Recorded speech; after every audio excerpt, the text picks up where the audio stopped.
But it's really important to be tested for hepatitis C to find out if you've got hepatitis C so that you can get treatment and get cured of your hepatitis C.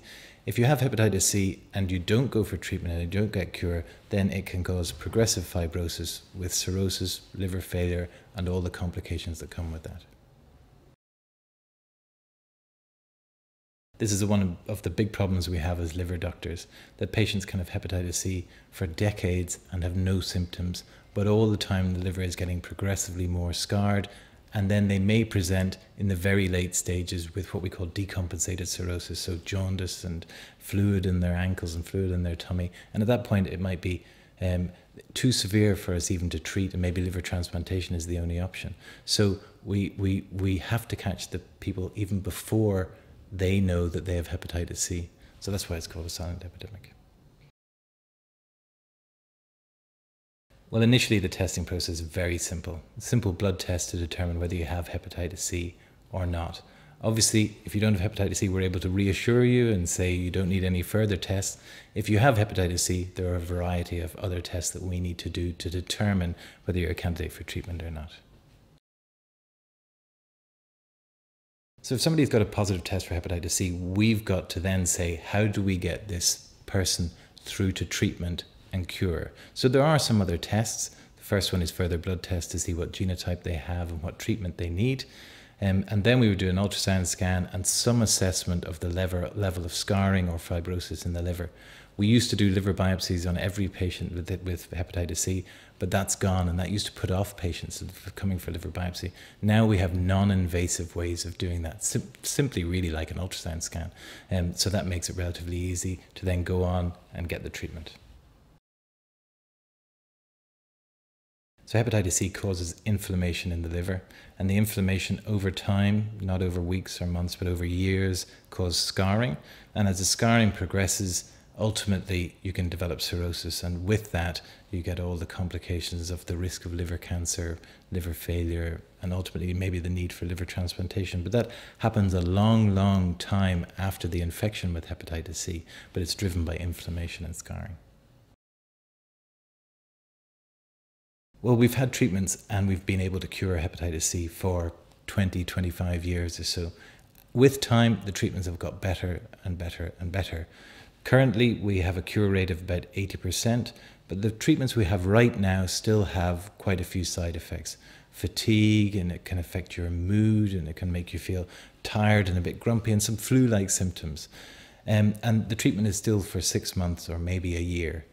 What's right on the horizon now, and what we would hope by the end of the year or the start of next year, is that we will be getting interferon-free regimens, which are 12 weeks of tablets without any injections, essentially no side effects, and very, very high cure rates. So the future is really bright for patients who have hepatitis C or candidates for treatment. Currently, right now, there are, I have to be honest, quite a few side effects to the treatment we're using right now. And people find it quite hard getting through the 6 months or a year of treatment that we prescribe. Of course, we get them through, we have very good support for them, and we have very high cure rates. So there are a lot of people leaving the clinic who don't need to come back at the end of that period. But like I say, in the future, in the near future, we're going to have treatments that essentially have no side effects. So things are looking really good. It is really important to look after yourself if you have hepatitis C. There are certain things that will make the hepatitis C progress more quickly and cause more scarring, and there are certain things that can protect you. So if you become more overweight, it's important to keep a handle on your weight, and as the more overweight you are, the more likely you are to progress to cirrhosis.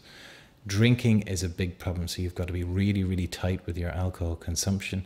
And smoking, and particularly smoking marijuana, will progress the liver disease quite quickly, so you've got to be very cautious about that. In terms of protection, keeping thin, eating well, a good balanced diet, keeping fit. And there's one other thing, drinking coffee. It seems really clear that the more coffee you drink, the more that protects the liver against the hepatitis C. But ultimately, the thing you have to do is get tested and get treated.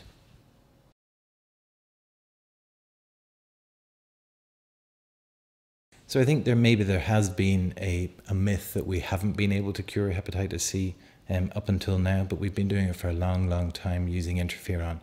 The treatment and the cure rates have not been great 20 years ago. They're now up to about 80%.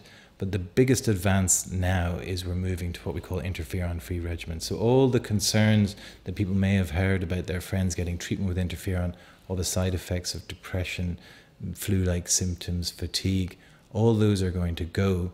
And with that, we're getting shorter treatments, 12 weeks rather than 6 months or a year.